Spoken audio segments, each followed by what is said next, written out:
My mother passed away last year. And the entire process is about to come to an end in just a few weeks. For the past 6 months, my husband has been looking at a multitude of things that on a regular day, we definitely can't afford. He'd have to use credit or save up for weeks or months. A person can wish for stuff or want to work towards a treat for themselves. But he hasn't made an effort to save up for these expensive purchases. Instead, he's been asking for updates on the legal process and asking how much longer it's going to take. He's even asked me several times about an estimated amount. I've given him very little to no information because, at this time, things can still drastically change. With a creditor popping up and saying that money is owed or etc. He's not the most responsible person with money. I've managed the finances full-time for the past 3 years straight. He used to manage our finances. But he has a history of sabotaging our financial goals and blowing our budgets. My intention is to use half of my inheritance to move our family into a house. Then save 40% to help my children in the future. Like graduations, college, trips, their first cars, etc. And have a small emergency fund. Something we couldn't do before because my husband kept giving money to his side of the family to help them with bills, groceries, legal troubles, etc. Draining our accounts and leading our family to homelessness 3 separate times. I understand that if it's family, you have to try and help somehow. But letting your 3 children and wife become homeless because an adult family member couldn't be responsible enough to pay their own bills or got into legal trouble is a hard thing for me to fully understand. I really don't want to wake up one day and find out that every cent has been spent behind my back. I'd like to open an account in my name and follow through with the plan I mentioned above. He has made it clear that intends to buy a new vehicle, tech, game system, and other items just for him. Not our children or to improve our family's future. When I talk about investing or saving, he says that life is too short for that. I told him that it wasn't about us. It was about our children. And his response was that when our children become adults, they should work for what they want. That statement seems backward considering his actions as of late. I know for sure that if his parents pass, we will have to pay off their debts and cover all of the unknown costs out of pocket. Financially speaking, started my marriage with my husband completely debt-free. And I have worked for years to finally get him to be debt-free as well. But over the past 10 years, he's paid off his parents' credit card and IRS debts. They live paycheck to paycheck and think saving money is pointless. I'm not sure if I'm making the right choice. But I really just want my children to have the same happy and stress-free childhood I had. Am I the idiot? Not the idiot. Inheritance isn't marital property. But you need to be straight up with him and tell him he isn't going to have access to it. You're gonna have to have enough spine to put your foot down. If he doesn't like it, let him leave because it doesn't sound like he's contributing anything. I would also add that you should look at a financial planner advisor to ask questions and explain this situation so you can get clearer advice from a professional. But seriously, be upfront and direct that your inheritance isn't his spending money. Don't tell him when exactly you're getting the money or how much you're getting. And listen to all the other comments about keeping the account place with the inheritance money separate with no way for him to access stuff. He is so bad with money that it has led to you and your children being homeless 3 times and once is too much, and if he argues or complains, don't hesitate to bring this up. Some people might say not to bring up the past, but this is related to your current dilemma and just hits home how incompetent he is with finances and how he absolutely cannot be trusted with them. And don't put his name on the house deed if you do spend some of the inheritance on buying a house. Not the idiot. Leading our family to homelessness 3 separate times. I'm sorry, what? How on earth are you even entertaining the idea of giving him any kind of access to a large amount of money? Looks to me like he has told you, many times, what he's going to do with that money. He's going to blow it. Just like he has been doing. He's going to blow the money, your investment plans, and your kids' futures. Sorry, but I'd have divorced him ages ago.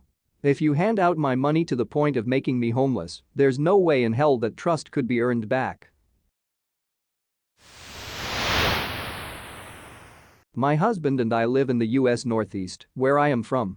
John moved here for work several years ago from the deep south of the US where he grew up, raised with Christian holidays but never attending church.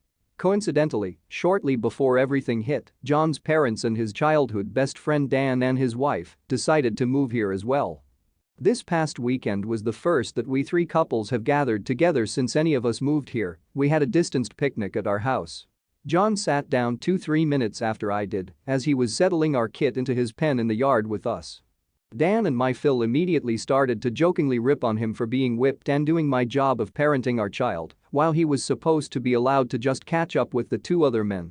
I was trying to politely deflect when it turned to how mean I was for not fixing him a plate and serving him before serving myself. If I thought a certain dish would run out before he got to it, or if he had asked me to, I of course would have. Dan and Phil continued to brag about how their families do it right, where they handle the outside chores while their wives handle the inside chores, including the care of Dan and his wife's two children. I think it's important to note here that both currently live in rented condos that by their nature do not have outdoor chores, and both their wives have always worked full-time, as I do. The whole day was kind of wrecked by that start, and I was frustrated when John left with Dan and Phil to go for a walk and left me to do all the cleanup alone while also looking after our kid. I expected John to apologize when he returned hours later, but instead, he got at me for making him look bad in front of his friend and dad.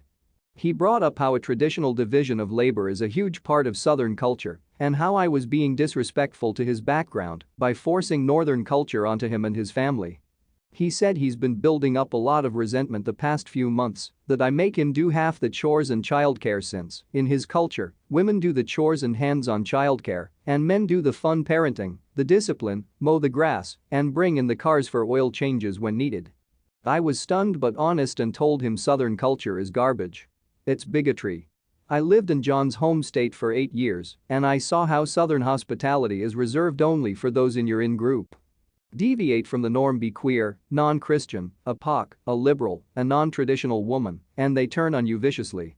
Does every single person act like that always? No. But it's the culture. John is livid and says his culture is just as valid as that of other global regions, religions, and ethnic groups, so I am the bigot by not compromising with him here and incorporating aspects of his culture into our family life the way I would if his culture was Islamic or Asian or whatnot. Am I the idiot? Not the idiot. John better knocks that crap off, or he'll be a single father soon. If I recall, paying child support, hardly ever seeing your kids, and drinking yourself to death are also Southern cultures. John has a lot to look forward to. He can be free of pesky Northern traditions like 50/50ths custody very soon. Not the idiot.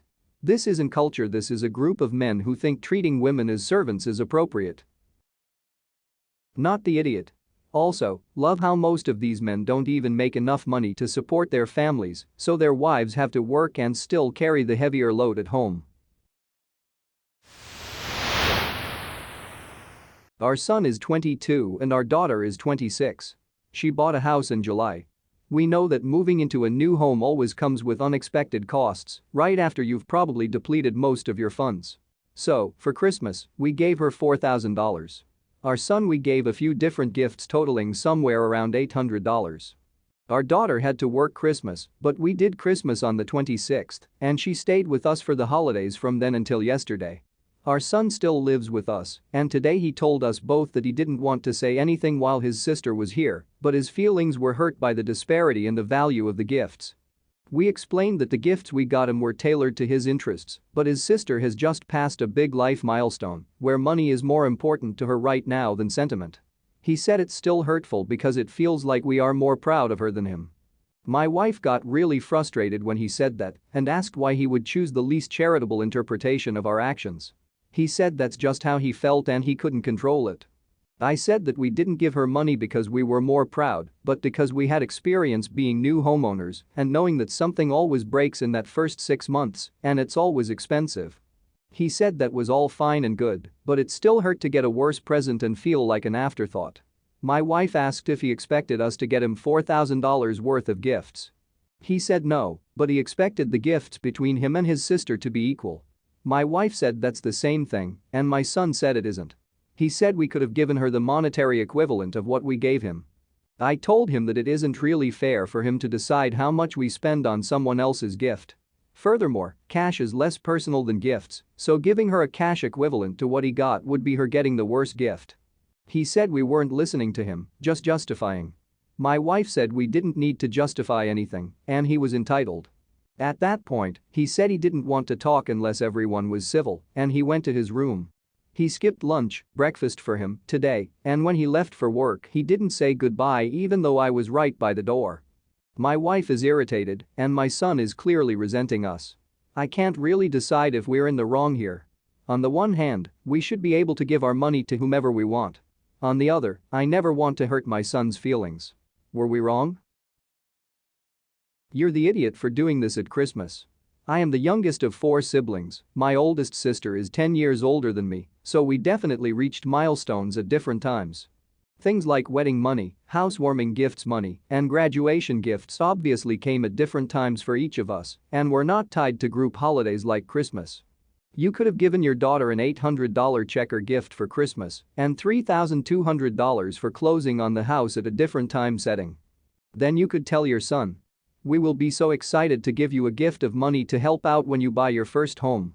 Instead, now it is a very disproportional Christmas gift, which is sure to raise some jealousy. It's not even a small amount either, I mean $4K and $800 is a big difference. If you plan to give him $4K when he gets a house, then maybe no biggie. Also, don't know why your wife is so irritated by him explaining the clear disparity. I'd expect my kid to be pissed if I made one sandwich and not the other. You're the idiot for 1. Framing it as a Christmas gift and not a housewarming gift, and 2. The way you treated your son. He did it right, he didn't attack, he just said these are my feelings. And your wife immediately started going on the offensive and belittling his feelings. Don't you want your son to feel comfortable coming to you with his problems? Discussing his feelings with you? Why would he feel comfortable speaking to either of you now? If he comes to you with a problem, are you going to help or are you going to sit there while his mom calls him names? That's what makes you the idiot in my eyes.